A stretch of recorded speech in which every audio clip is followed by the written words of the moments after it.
I'm trying to give a quick rundown of what a televisual portal consists of.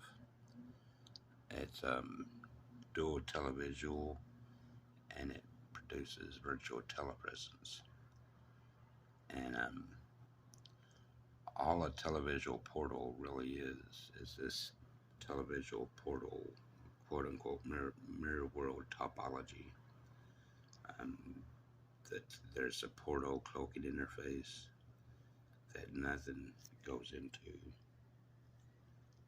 There's the main holodeck interface where physical objects like people or things and light mixes with. Then there's the secondary holodeck interface where only light goes into again. And that's why I call it a chain of mirror worlds, because there's light only in the cloaking interface. There's physical and light in the main holodeck. Then there's only light only in the secondary holodeck interface. And then when it's transmitted through to the partner's holodeck, it's physical and light again. So it's chain of mirror worlds. And then they go from the physical and light again back to their virtual selves now overlap their physical selves because they're being transmitted again to the partner's holodeck, their virtual information, to their secondary holodeck, and their virtual selves overlap their real selves, and so this is the main workings of a televisual portal, the mirror world topology, and most importantly, the dual televisual transmission. There's the transmitters on top, and the transmitting in the secondary holodeck interface, and then there's the receivers at the bottom on the main holodeck interface when they produce their virtual telepresence. And what a photographic portal is good for, besides entertainment, is that it precedes a televisual portal. I know the inverse relationship between invisibility and holodecks. I've always said that. You turn a holodeck inside out, you have an invisible object. You turn an invisible object outside in, you have a holodeck of the scenery that's being made being cloaked. So this is down at the river.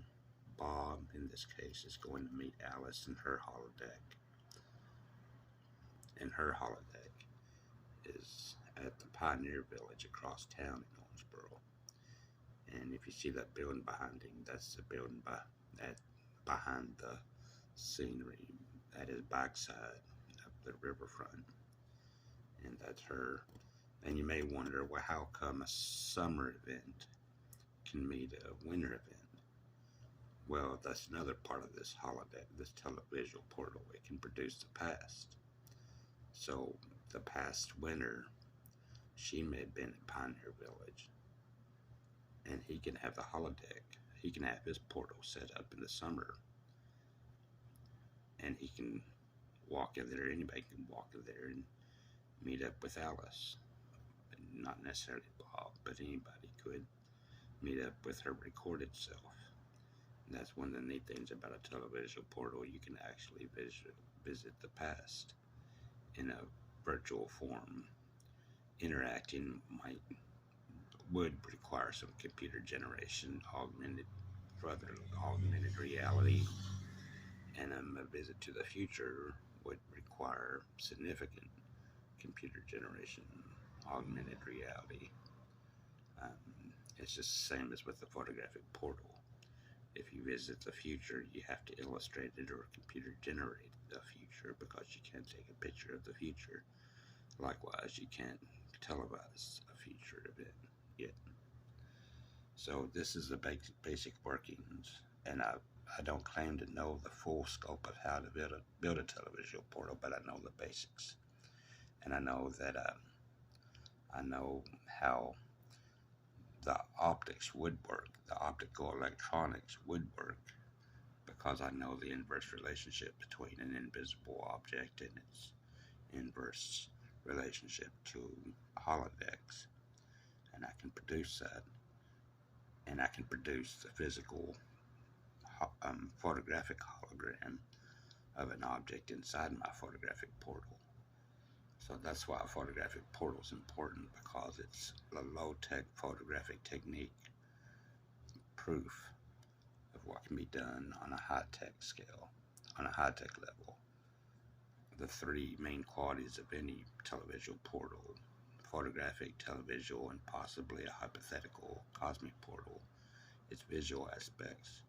The three qualities is invisibility, cloaking, the interior holodeck, and inside the interior holodeck, televisual, photographic or televisual hologram of the person or object that's inside the holodeck, and any furniture or any other objects that might appear inside, such as the benches in this park, this um, Pioneer Village Park, across town from the river. So I do know the basic workings of how to build a televisual portal, and I believe we have the technology today to actually build these things. So I'll end right there. I'm just repeating myself. Well, thanks a lot.